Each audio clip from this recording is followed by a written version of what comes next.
मोमिनो, तुम पर रोजे फर्ज किए गए हैं जिस तरह तुमसे पहले लोगों पर फर्ज किए गए थे, ताकि तुम परहेजगार बनो। रोजों के दिन गिनती के चंद रोज हैं, तो जो शख्स तुम में से बीमार हो या सफर में हो तो दूसरे दिनों में रोजों का शुमार पूरा कर ले। और जो लोग रोजा रखने की ताकत रखें लेकिन रखें नहीं, वो रोजे के बदले मोहताज को खाना खिला दें। और जो कोई अपनी मर्जी से ज्यादा नेकी करे तो उसके हक में ज्यादा अच्छा है।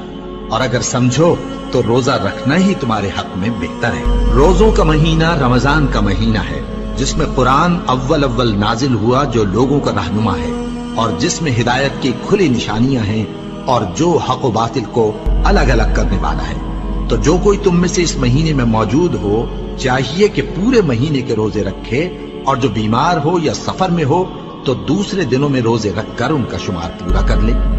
अल्लाह तुम्हारे हक में आसानी चाहता है और सख्ती नहीं चाहता। और ये आसानी का हुक्म इसलिए दिया गया है कि तुम रोजों का शुमार पूरा कर लो, और इस एहसान के बदले कि अल्लाह ने तुमको हिदायत बख्शी है, तुम उसको बुजुर्गी से याद करो और उसका शुक्र करो। और ऐ पैगंबर, जब तुमसे मेरे बंदे मेरे बारे में दरियाफ्त करें तो उन्हें मालूम हो कि मैं तो तुम्हारे पास ही हूं। जब कोई पुकारने वाला मुझे पुकारता है तो मैं उसकी दुआ कबूल करता हूं।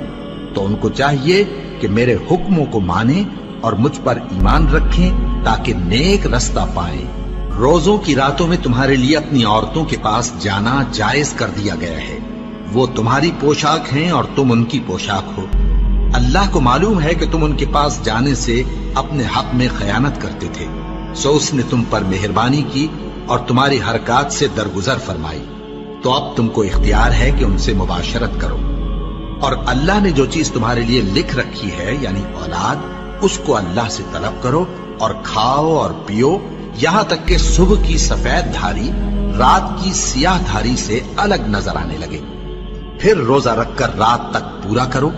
और जब तुम मस्जिदों में एतकाफ बैठते हो तो उनसे मुबाशरत न करो। ये अल्लाह की हदें हैं, इनके पास न जाना। इसी तरह अल्लाह अपनी आयतें लोगों के समझाने के लिए खोल खोल कर बयान फरमाता है, ताकि वो परहेजगार बने।